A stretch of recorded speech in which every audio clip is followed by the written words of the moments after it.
கொண்டு போயிட்டாரு பாருங்க. வண்டி எடுத்துட்டா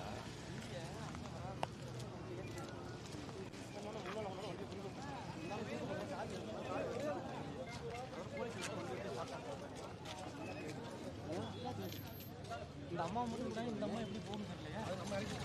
எப்படி பாக்குறீங்க? அவங்க ரொம்ப உணர்வுபூர்வமான போராட்டத்தை தொடர்ந்து முன்வச்சுட்டே இருக்காங்க.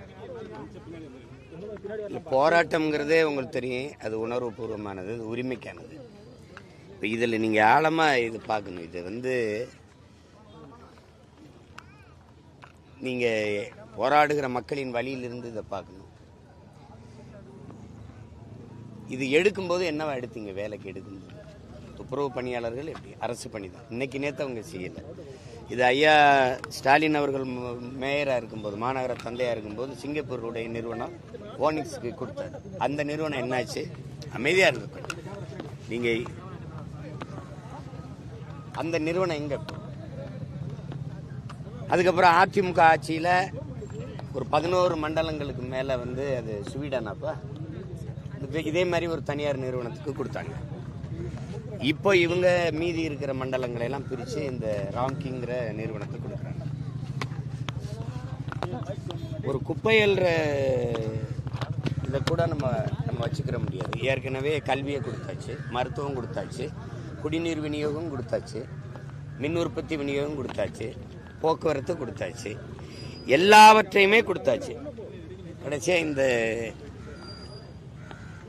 கூட்டி சுத்தம் பண்ணி நகரை தூய்மையாக வச்சுக்கிற இந்த தூய்மை பணியாளர்களையும் முதலாளிகளுக்கு கூலிகளை அனுப்புறதை எப்படி இருக்கிறதுன்னு நீங்கள் சொல்லுங்கள். நாட்டின் மதிப்புமிக்க நீதி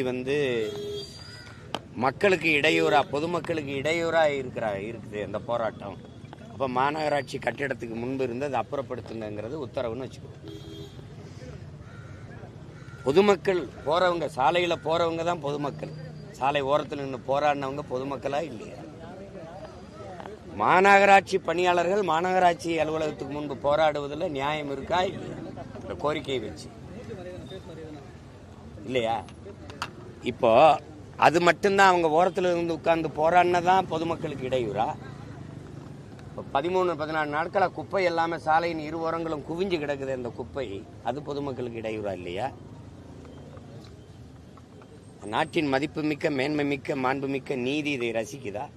நள்ளிரவில் அடித்து இந்த பெண்களை இப்படி சித்திரவதை செஞ்சு வாகனத்தில் ஏற்றி, ஒரு அடிப்படை வசதி கூட இல்லாது, குடிக்க தண்ணீர், முறையான உணவு இல்லாது இப்படி அலக்களிக்கிறத. இப்போ இந்த மண்டபத்தில் தானே இருந்தாங்க, எல்லாம் ரிலீஸ் பண்ணிட்டேங்கிறாங்க, விடுதலை பண்ணிட்டேங்கிறாங்க. நாங்கள்லாம் எத்தனையோ போராட்டங்களை போராடி இந்த மாதிரி அடைச்சி வைக்கப்பட்டிருக்கோம்.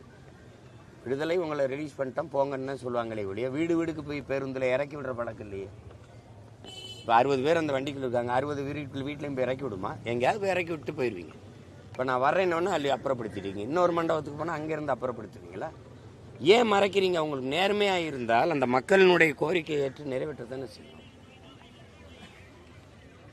இப்போ இவ்வளவு தூரம் இவ்வளவு நாள் போராடும்போது கண்டுக்காமல் இருந்த இந்த ஆட்சியாளர்கள், இந்த அதிகாரம், இன்னைக்கு காலை உணவு போடுறோம் துப்புரவு பணியாளர்களுக்கு, மருத்துவ காப்பீடு கொடுக்குறோம், இறந்து போனால் 10 லட்சம் நிவாரண தொகை கொடுக்குறோம்னு அறிவிக்கிறது. ஏதாவது நீங்கள் பாருங்கள், இந்த மாதிரி நாடகத்தை, இந்த மாதிரி வாக்குறுதிகளை இன்னும் நீங்கள் நம்ப சொல்றீங்களா? நீங்கள் சொன்ன வாக்குறுதி தான் நாங்கள் வந்தால் பணி நிரந்தரம் செய்வோம்னு, அதை நிறைவேற்ற சொல்லி போராடுறாங்க. இது மேலும் மறுபடியும் இதுதான் இந்த இனிப்பு, பசப்பு, ஏமாற்று வார்த்தைகள். நாங்கள் வந்தால், நீங்கள் வந்தால், நீங்கள் பணிக்கு வந்துட்டா காலை உணவு கொடுத்துருவோம். காலை உணவு கொடுக்க போகிறது அரசா அல்லது ராம்கிங்கிற தனியார் நிறுவனமா? இறந்தா 10 லட்சம் நிவாரணம் கொடுக்க போகிறது அரசு கொடுக்குமா அல்லது அறிவிக்கிறது அரசு? கொடுக்க போகிறது யாரு? அந்த நிறுவனம் கொடுக்க போகுதா, அரசு கொடுக்க போகுதா? அந்த நிறுவனத்தில் போய் நான் பணி செய்யறதுக்கு அரசு, அங்கே போய் செத்து போனால் அரசியா நிவாரணம் கொடுக்கணும்? யாரோ ஒருத்தன் கொழுப்படுத்து காய்ச்சி வித்த சாராயத்தை குடிச்சிட்டு நான் செத்ததுக்கு அரசு 10 லட்சம் கொடுத்தா அது எப்படி இருக்கு? அது மாதிரி தான் இது. இப்போ இந்த அறிவிப்பை 15வது நாளில் அறிவிக்க வேண்டிய அவசியம் இருக்கு. சொல்லுங்க. வீடுதோறும் மூவர்ண கொடின்னு சொல்லுது அரசு அறிவிக்குது. இவங்க வீட்டில் எந்த கொடி பறக்கும்? எந்த கொடி பறக்கும்? இப்படி சித்திரவதை செய்கிறத மக்களை இந்த நாட்டின் மாண்புமிக்க நீதி ரசிக்குதா, ஏற்குதாங்கிறதா நம்ம கேட்குறோம். முதலாளிகளுக்கு தாரை வார்த்து கொடுக்குற முகவர்களா தரகர்களாக வந்துட்டு இந்த அதிகாரங்கள் இருக்குது.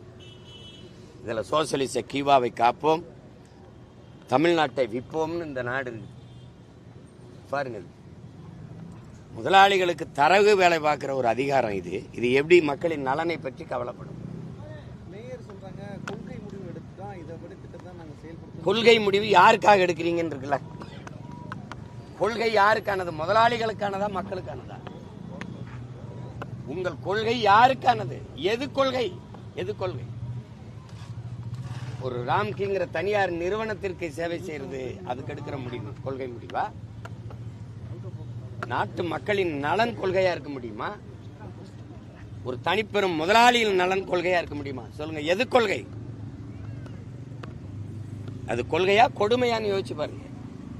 இத வெக்கம் இல்ல உங்களுக்கு? இத கொள்கைன்னு சொல்லிக்கிட்டு நீங்க அதுக்கு திராவிட மாடல்னு வேற பேர் வச்சுக்கிட்டு இந்த ஆட்சி முறைக்கு எது கொள்கை? இதை கேட்கிற நீங்க சொல்லுங்க, எது கொள்கை? கல்வியை தனியார் கொடுக்கறது. படிங்க, நாங்கெல்லாம் படிக்க சொல்றோம். அவங்க ஆடு மாடு வளர்க்க சொல்றாங்க, வேளாண்மை செய்ய சொல்றாங்க. படிக்கிறேன், மருத்துவம் படிக்கிறேன். அது நீட்டுக்கு கோச்சிங் பயிற்சிக்கு போறதுக்கு 2-3 லட்சம் செலவாகுது. அதுல தேர்ச்சி பெற்று வந்துடுறேன். மருத்துவக் கல்லூரியில் எனக்கு இடம் கிடைக்குது. 30 லட்சம் கேட்குறேன். 5 ஆண்டு நான் பணம் கட்டி வெளியில் வரும்போது 1.5 கோடி பணம் தேவைப்படுது. எங்க பெண் கட்டுவானா உங்க பெண் கட்டுவானா? நான் படிக்க போறது முதலாளிகளுக்கான லாப தேவை வசூல் பெருக்கமா இல்லை எனக்கு அறிவு பெருக்கமா? படிப்புன்னு போனாலே பணமா இருக்குது. அப்புறம் எல்லாம் எப்படி இருக்குது? கல்வியை தனியாருக்கு தாரை வார்த்து கொடுத்துட்டு மருத்துவத்தை மிகப்பெரிய சந்தையாக்கிக்கிட்டு உலக உயிர்களின் உயிர் தேவையா இருக்கிற நீரை விற்பனை பண்டமாக்கிட்டு சரி மனித நான் வாங்கி குடிச்சிடுறேன் கடையில், மற்ற உயிரினங்கள் என்ன செய்யுங்கிற கேள்விக்கு யார்த்த பதில்? எல்லாவற்றையும் தனியாருக்கு தாரை வார்த்து கொடுக்கும்போது வேடிக்கை பார்த்துக்கிட்டு இருக்கிற நாங்கள் போராடுற மக்களை அடித்து வண்டியில் ஏற்றுற காவல்துறை, பொதுமக்களுக்கு இடையூறா இருக்கு அப்புறப்படுத்துங்கன்னு சொல்ற நீதி, உயர்ந்த நாட்டின் நீதி, நாளைக்கு காவல்துறையை தனியாருக்கு கொடுத்தா அவங்க தான் சிறப்பாக நிரூபிப்பாங்க. ஏன்னா ஏற்கனவே 10 லட்சம் கோடி கடன் ஆயிடுச்சு. அதனால காவல்துறையை தனியாருக்கு கொடுப்போம்னு சொன்னா இவங்க ஏற்பாங்களாங்கிற கேள்விக்கு பதில் இருக்கா? சொல்லுங்க. 156 லட்சம் கோடி 160 லட்சம் கோடிக்கு மேல கடன் ஆயிடுச்சு இந்தியாவுக்கு. சரி, ஒன்றும் பண்ண முடியாது. அதனால நீதிமன்றம் நீதிபதிகள் எல்லாம் தனியாருக்கு கொடுத்துருவோம், அவங்க சரியா சம்பளம் கொடுத்து பராமரிப்பாங்கன்னு சொல்லிட்டா இந்த நாட்டின் நீதி இதை ஏற்குமா எதிர்க்குமா? ஒரு நாள் இந்த நிலை வரல, நான் பிரபாகரன் மகன் இல்லை, நீ எழுதி வச்சுக்க, அது நடக்கும். இதே காவல்துறை என நாட்டின் பாதுகாப்பை 100 விழுக்காடு அந்நிய முதலீடு கொண்டு வந்துச்சு. ராணுவத்தில் 100 விழுக்காடு அந்நிய முதலீடு இருக்கா இல்லையா? சொல்லு, இருக்கா இல்லையா? சொல்லு. ராணுவ வீரர்களுக்கு உணவளிக்கிறது யாரு? உடை தைச்சு கொடுக்குறவன் யாரு? கேண்டீன் நடத்துறது யாரு? அங்கே உடை சீருடை தைச்சு கொடுக்குறவன் யாரு? துப்பாக்கி எங்க வாங்குற? தோட்டா எங்க வாங்குற? பீரங்கி எங்க வாங்குற? போர் விமானம் எங்க வாங்குற? ரபேல் போர் விமானம் எங்க வாங்கின? எங்க வாங்கின? பிரான்ஸ்ல. பீரங்கி எங்க வாங்கின? துப்பாக்கி எங்க வாங்கின? அமெரிக்க வெளியுறவுத்துறை அமைச்சர் சொல்றேன், இந்தியாவின் சந்தையை நம்ம கைப்பற்றிட்டோம். இது இப்ப நாடு இல்லை, அவனுக்கு சந்தை. நான் உற்பத்தி செய்யற பொருளை வாங்கி மந்தை. இதே நிலைமை நீடிச்சால் இன்னும் 10 ஆண்டுகள் வரும். காவல்துறை போலீஸ் தனியார் மயமாக்கப்படுது வரும்ல. ஆசிரியர் வந்தாச்சு தானே, வந்தாச்சு. மருத்துவத்தை வித்துட்டா மருத்துவர் எல்லாம் தனியார் ஆயிட்டான். அறிவை வளர்க்கிற ஆசிரியர் பெருமக்கள் போயிட்டான். வேற என்ன இருக்குதுங்க? மின் உற்பத்தி விநியோகத்தை தனியார் கொடுத்துட்டா. எல்லாம் அதானி கொண்டு போயிடுச்சு. Adani port, Adani airport, Adani farming, Adani wind mill. அதானே அன்னைக்கு இந்த காவல்துறையும் இந்த நீதிமன்றங்களும் உயர்ந்த நீதியும் தனியார் மயப்படுத்த போகும்போது அன்னைக்கு வீதியில் நின்று நாங்கள் தான் அவங்களுக்காக போராடணும். கவனத்தில் வைங்க, இந்த நாடு எதை நோக்கி போகுதுன்னு யோசிங்க. பக்கத்து வீட்டு கூரை எரியும் போதே தண்ணி எடுத்துட்டு வந்துருங்க. உங்க வீடு எரியிற வரை பாதுகாப்பா இருக்கும்னு நினைக்காதீங்க. ஏன்னா நீங்க படுக்கிற நீங்க சாம்பலா தான் விழுவீங்க. பார்த்து, இந்த ஆபத்து உங்களுக்கு இருக்கு, கவனமா இருங்க. இது நடக்காதுன்னு நீங்க உறுதி தர முடியாது. அதனால மாண்புமிக்க நீதியரசர் பெருமக்கள், உழைக்கும் மக்கள், அடித்தட்டு மக்களினுடைய உணர்வு கவனத்தில் எடுங்க. இந்த நாடு மிக மோசமான ஆட்சி முறையை நகர்த்தி கொண்டு போகுதுங்கிறத கவனத்தில் எடுங்க.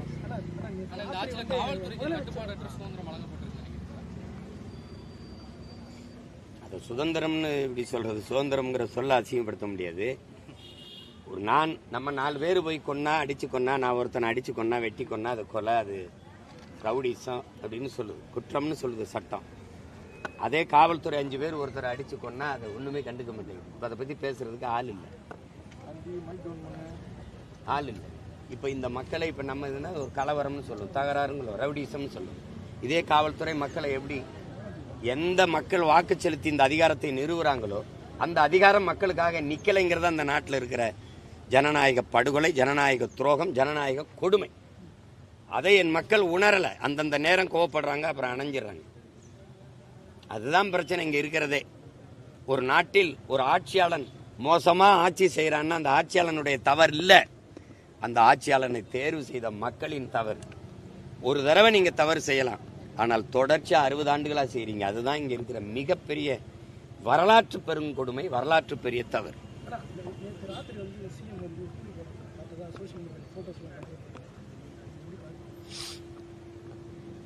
அதை போய் நம்ம எப்படி என்ன பேசுறது இருக்கு? அவரு கூலிக்கு போராடுகிற மக்களை பற்றி கவலைப்படாம கூலி படத்தை போய் பார்த்துட்டு இருக்காரு. மக்களை பற்றி சிந்திக்காத அதிகாரங்களை தேர்வு செய்தது என் மக்களின் தவறுதானே ஒழிய இன்னைக்கு ஆட்சியாளர்களை போய் குறை சொல்ல நமக்கு எந்த தகுதியும் இல்லை. ஏன்னா அந்த ஆட்சியை நிறுவனதே நாம தான். அதனால அதை பேசி பயன் இல்லை.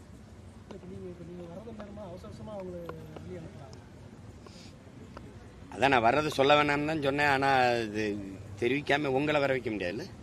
இப்போ எல்லாரும் போயிட்டாங்கன்னா நான் யார்கிட்ட கருத்து சொல்றது? நீ அடுத்த மண்டபத்துக்கு போகணும். இப்போ ஒவ்வொருத்தராக விடுதலை செய்யணும்ல. எப்படி இருக்கு பாரு, பாரு எப்படி இருக்கு. இது எது அரசுகிட்ட இருக்குன்னு நினைக்கிறீங்க?